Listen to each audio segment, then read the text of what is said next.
Well, Porter's five forces of analysis was created in the late 1970s by Michael Porter, who is a professor at the Harvard Business School. And the five forces of analysis was essentially a model designed to determine how competitive a particular industry was. It's typically used in a feasibility type study for those that are potentially vetting a business idea to determine whether or not it's viable. And we use this type of analysis to gauge whether an industry is attractive or not, right? Now, we want to know if we enter into the industry, one, is it a growing industry? But two, do we have the ability to carve out a defensible market niche so that we can insulate ourselves fairly well from competitors? And so Porter's five forces considers five different variables that you should consider as a way to gauge how competitive an industry is. The first variable is what's known as competitive rivalry.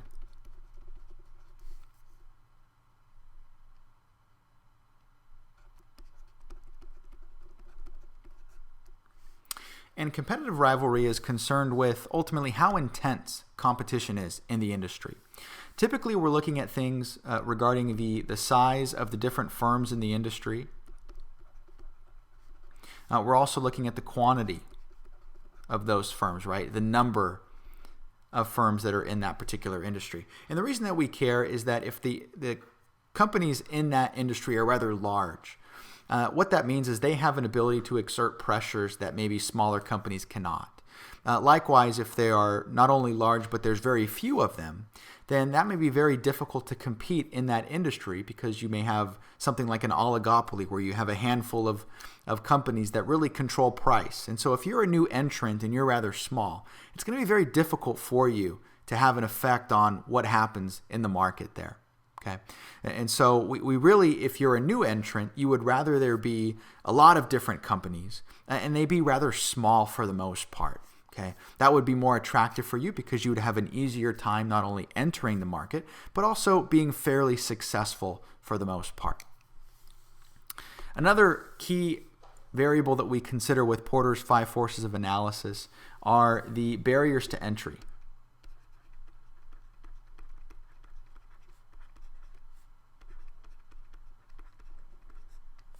And the barriers to entry are essentially what you have to overcome to actually gain access to the market.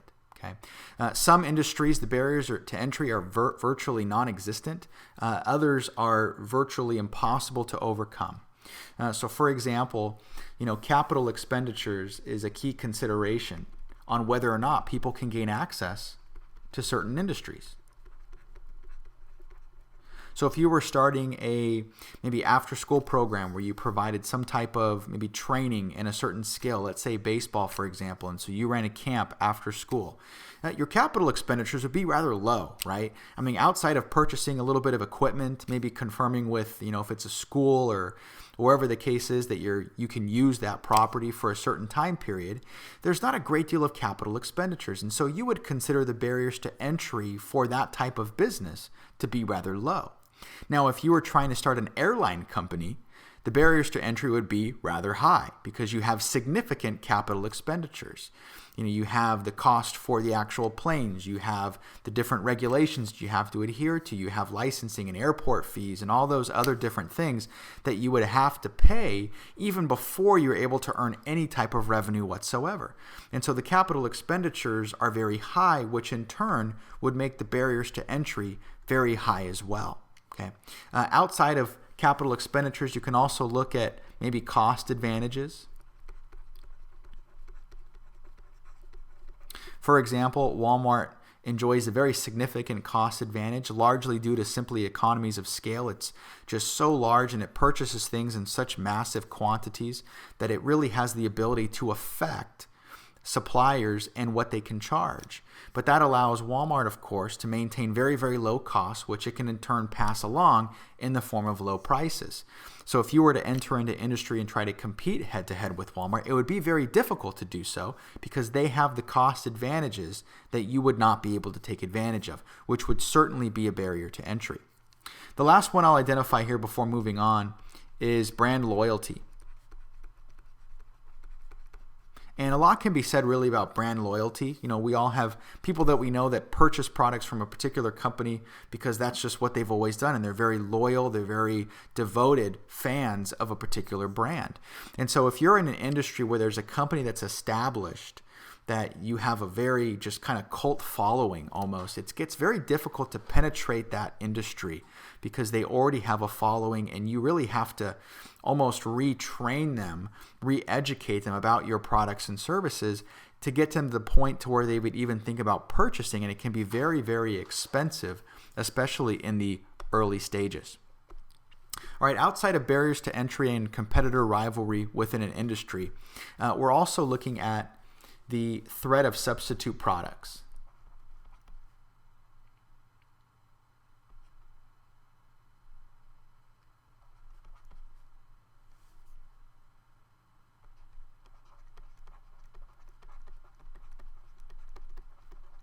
And these are products that maybe aren't identical on the surface, but they fulfill the same underlying need. Right? And so they have different features, different benefits, different form factors. They're not the same thing, but if you whittle it down to the basic fundamental need they fulfill, they're very similar. Okay.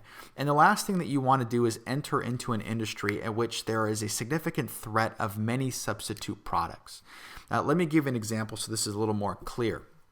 If you were to look at the market for specific e-readers, meaning devices where you can actually download content, read magazines, books, those types of things, that market is dwindling significantly because there is a very big problem going on that has to do with the threat of substitutes, and that has to do with the increase in popularity of tablet computers.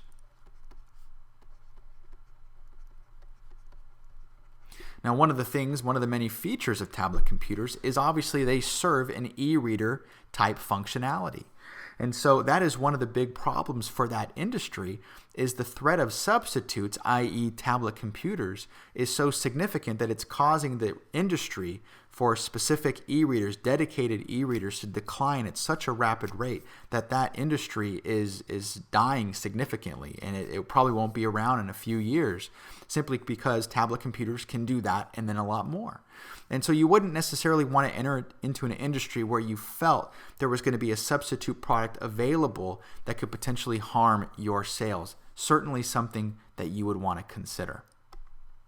All right, so in addition to threats of substitutes, competitor rivalry, and barriers to entry, we also want to look at what we call buyer power. And this is the strength of buyers in the market. Okay, this has to do with ultimately a buyer's ability to exert control over price.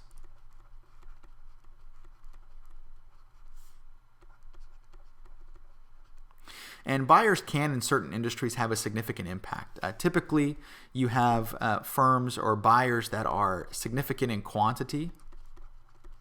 They oftentimes have the ability to exert a lot of pressure. Okay. And so you would want to assess that and find out, okay, ultimately, if I were to enter into this industry, right, am I going to have to conform to a certain price level, right? Do I have any leeway whatsoever in terms of what I charge for my product? Or are buyers going to essentially dictate the price that I can essentially pay? That might not be feasible for you because, especially as a startup, you have certain costs. You can't take advantage of economies of scale just yet. And so you certainly have to be cognizant of what buyers will pay. Otherwise, that's going to significantly affect your ability to be profitable, of course, especially in the long term. So certainly a plethora of buyers have the ability to exert some downward pressures on price. Also, they can affect quality, right? And so ultimately, if buyers aren't happy with your particular product, then that could cause you to increase the quality, which of course slims down those margins and has a very negative effect in the long term. So certainly something that you would want to consider for an industry. The last one is the control of suppliers, or supplier power, if you will.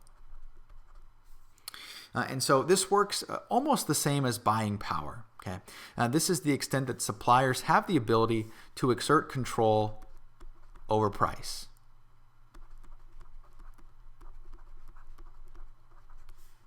And suppliers being obviously the individuals that you get your resources from, different components, things that you use to ultimately produce the end product and sell to the consumer.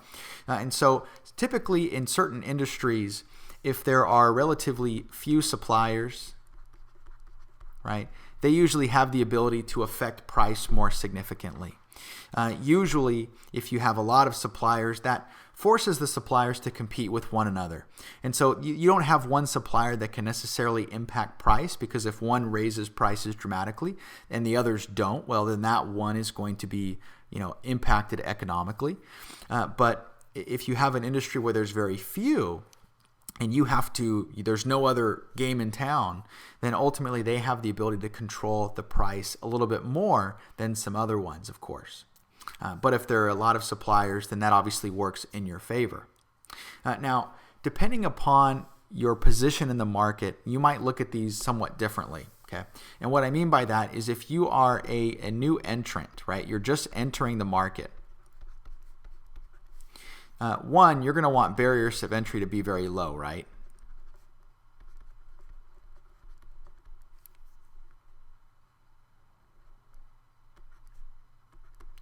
Because if the barriers to entry are low, you can gain access to the market relatively easily. So that would make more sense.